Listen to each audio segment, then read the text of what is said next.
Hi, this is Matt Donegan. This is Spotlight. I'm here with Dennis. Dennis, tell me about you and tell me about your business, please. Yeah, so I'm Dennis Relojo-Howell. So I'm the founder and managing director of PsychRidge. In a nutshell, PsychRidge is a website that focuses on psychology and wellness. So we ran a range of articles ranging from news articles to opinion pieces to announcements. And there's another thing that I do. I organize conferences. In fact, this October, I'm flying to Vietnam to organize, to host an international conference. And I also run an academic journal. And just like Matt Donegan, I also do interviews. I have my own YouTube channel. So yeah, that's what I do. I've been doing this since 2014. Fantastic. So it sounds like you've got a lot of speakers. It sounds like you're very ingrained in your community. How long has it taken you to really build out that community? You told me when you started it, but when did you start gaining traction? The traction probably kicked off after 4 years, because that's the time that allowed me to leave my job. Because previously I was working at a PR company in London, and at that time I was earning more than I was already earning from PsychRidge more than what I was getting paid working in London. So that's kind of like the deciding point for me to just focus on PsychRidge. Okay, well that's fantastic. So PsychRidge is taken off of its own accord. Has it come from a passion, or has it come from just the number of viewers? It has come mainly from interest, because when I launched PsychRidge, it was just during, because I was doing my MSc at the University of Hertfordshire in 2013. And during that time, I had the idea of launching a website, something about psychology. And yeah, so I just started to gain traffic. And from that, I realized that monetize content. So yeah, that's how it started. So the traffic was mainly organic. Right. So organic traffic, and then it's just grown from there. And it took you reached a traction point, and then it's just taken off from there. Yeah. So the peak was I was getting about 800,000 views in a month.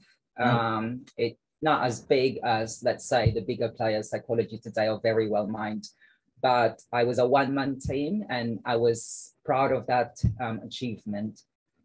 Fantastic. So with the background that you had, you were able to value the media as well, I take it, in order to sell the advertising? My background was predominantly in academia, because before I went here in Britain, I was a university lecturer in psychology. I was originally from the Philippines. So I don't have any idea about creating a website, but it's sort of my interest. And, you know, working in London at that marketing firm, I sort of have an idea how to create a content that would engage with audience. Okay. So what are your key objectives at the moment for the key objectives is just to create a lay-friendly content. Because a lot of the contents, when it comes to psychology, when it comes to wellness, they're usually, I would say, less accessible. But the language has definitely changed over the years. You know, I would commend websites like Very Well Mined. I'm sorry to keep on mentioning them, but they're kind of like the platforms that I look up to. They made the content more accessible, but they don't host events, and that's I think what's missing when it comes to, you know, launching platforms like PsychRidge. So that's what I've done. Okay, so your view is that in real life, that human to human interaction is really important. Absolutely. Forgive me for saying, it kind of sounds a bit obvious, because this is the this is human psychology. We don't necessarily engage with machines, or we don't engage with computers and websites in the same way as we engage with a human being. So you're doing that. How are you driving that in real life engagement? You're doing these events. You mentioned, I think you mentioned doing one in Vietnam. Where else are you doing these events, and how else are you getting people together?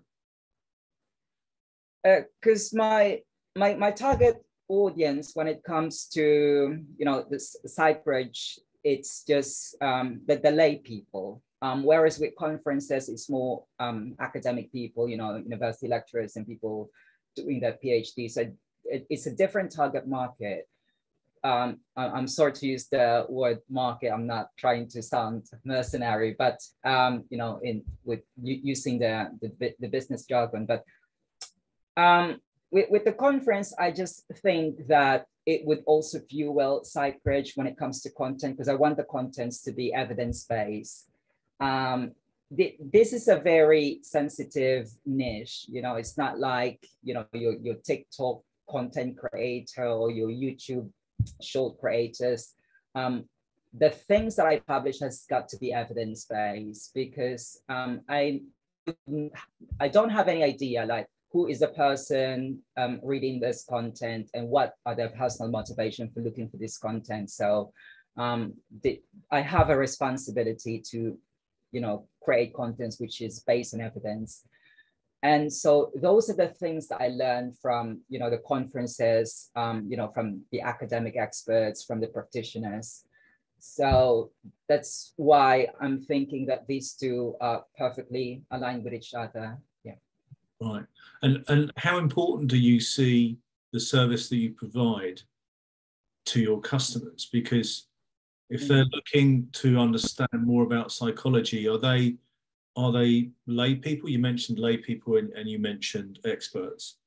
Presumably you're experts at providing content with yourself, and then lay people are engaging with that content. Is that right? Have I got that right about how it's laid? Yeah. Okay. Yeah. So what challenges for your viewer, for your whoever's engaging with the website, that website visitor, what challenges do you think they are? What solutions are you providing them? How are you enabling their problem solving? I'll give you a specific example, Matt. So much of the content I publish in Cyprus are news articles, and these news articles are actually sourced from academic journals. And if we're going to be honest about it, much of the readership of academic journals are mainly academics and practitioners themselves. So it doesn't directly benefit, or it doesn't directly benefit the people who is supposed to be the beneficiary of this content. And the reason for that is they're hidden behind a paywall, and also the language that they're using. There's the reason why we have that expression, it's academic, because the language is not just accessible, complex sentences and all jargon filled.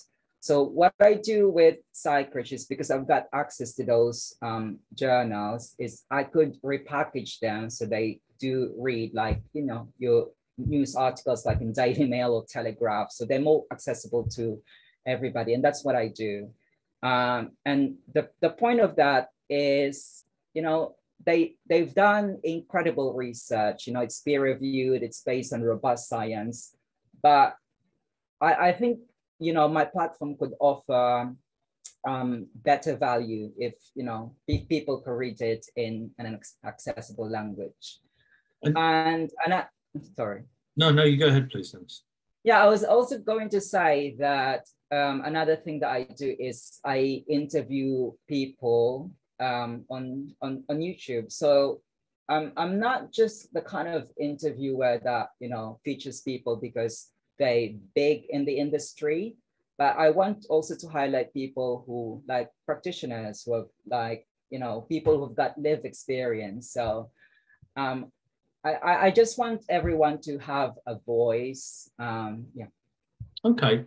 So if I take what you're saying to me there, I think there's a lot of interest since COVID in particular in mental health.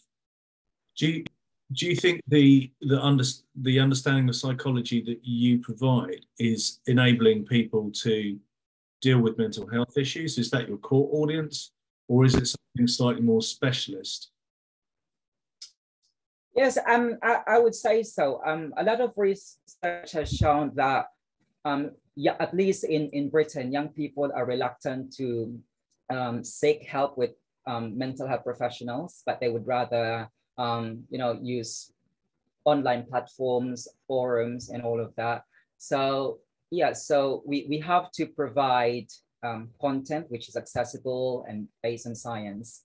Yeah. And it's not meant to replace a mental health professional, but it's actually kind of like first step if you're doing your research, whether you should be engaging with a mental health professional. So that's basically my goal in publishing these contents. Okay. If there were one single tangible benefit that your viewers, whoever engages on your website, we're going to get the content you provide, what would it be? It's content that is relevant for everyone. Content that's relevant. Okay, great. Because I mean, psychology, I think it has become more popular over the last few years, in particular, particularly since COVID and people wanting to understand how their mind works.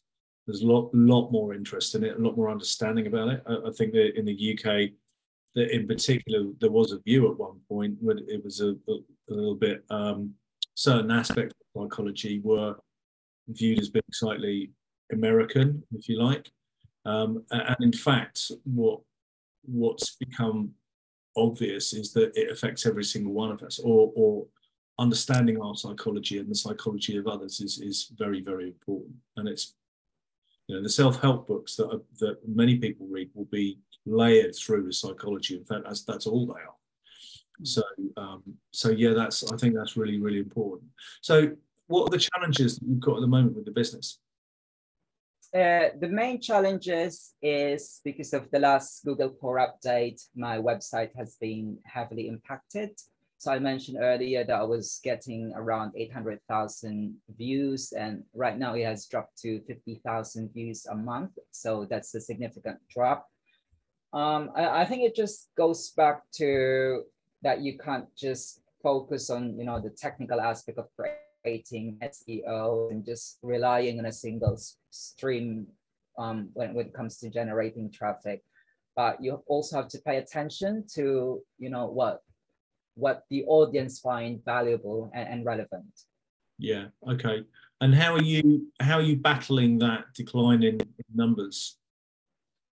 I'm trying to learn from my mistakes. I think I've overdone, like internal links and all of that. I've overdone most of the SEO component that Google was previously looking for. So I think that the takeaway from this is that, regardless of the business that you're running, don't be complacent that, your customers will keep on coming back at you, or the competition is manageable. Because I was happy with 800,000 views. It's a good traffic for me. But just be adaptable. I know it sounds cliche, but you have to be adaptable to what the market is looking for. Yeah, that's a really good tip. One of my colleagues did an interview with a business owner recently, a very, very successful business owner, who all of his competition were reliant on Meta as a platform to advertise. And several of his competitors got blocked by Meta. They hadn't necessarily done anything wrong, but something happened, and several of his competitors fell by the wayside, lost huge amounts of traffic. And what has happened is that this chap was still doing traditional advertising. Because he had fingers in many pies, his numbers didn't drop at all. So you're absolutely right. focusing on one area of marketing is very, very risky, and you know, you're obviously feeling the impact of that now. What are you going to do in order to change that situation? I think I just focus on what works. I know that, you know, without focusing on technicalities, Google is just looking for quality content. So just focus on, you know, like whether you're citing reliable sources or not clickbait title, because I have to admit, I used to do that before. Yeah, just things that you would be looking for as a reader yourself. Right. Okay. And you're absolutely right. I mean, the game has changed with AI in particular. Mm-hmm. The game has really changed. I mean, obviously the platforms are looking for written content that's being written by AI, but a lot of content is being written by AI and then changed by human beings. And yeah, the rules of engagement have definitely changed. Yours is the only site. We hear this a lot at this moment, the decline in traffic. So it sounds like you're doing the right things. What's the big thing on the horizon for you at the moment? What excites you about your business right now? What excites me about is, because I don't just focus on publishing content, but I also focus on hosting conferences. I started hosting conferences in 2018, but since then I've always partnered with universities, and this time that I'm doing it solo, so I'm quite excited about it. It's very challenging because obviously partnering with university gives you a lot of access to a number of things, which is very crucial for running a good conference. But I just want to try doing it on my own. So I know it will be very difficult for me because I don't have a lot of manpower, but yeah, I'm looking forward to how it's going to pan out. Okay. So tell me, I often ask people what they'd do if they went back to their 18-year-old self, but if I frame this slightly different, when you started your business to where it is, was there one significant thing that you would have done differently from day one? Yes, I think I would just have focus in one thing, because when I started SiteBridge, I was doing a number of things. At that time, I was doing my MSc and traveling and all of that. So just having a bit of time for yourself is not bad. But I suppose if I could just kind of improve it a bit, improve my trajectory a bit, I would just focus on one thing and just SiteBridge. Yeah. It's already a bit late for me to kind of retract the conference because I already have regular participants. But if I could just focus on SiteBridge back again, I would have done it. Right. Okay. And moving forward, what's the big thing moving forward? What's the next 12 months got ahead of you apart from the conference? Probably trying to resurrect my traffic and just growing my YouTube channel. Yeah, hopefully I could also feature you. Yeah. Fantastic. All right. Well, listen, thanks for that. I like the invite to your YouTube channel, by the way. It's great. I'm a big fan of psychology anyway. So it's been fascinating speaking with you, finding out about your business journey. It sounds like you're doing something really interesting, and it must feel really fulfilling as well. The challenges of website traffic, etc., I think a lot of people are experiencing at the moment. And once you get through that, I'm sure you're going to prosper. So look, it's been absolutely fascinating. Let's definitely keep in contact because, I mean, psychology is something that fascinates me anyway. And you seem to be right at the top of the tree of that niche. So thank you so much for your time today. I really appreciate your time. Thank you. Thank you, Matt. Thanks. Cheers, Dennis. Bye-bye.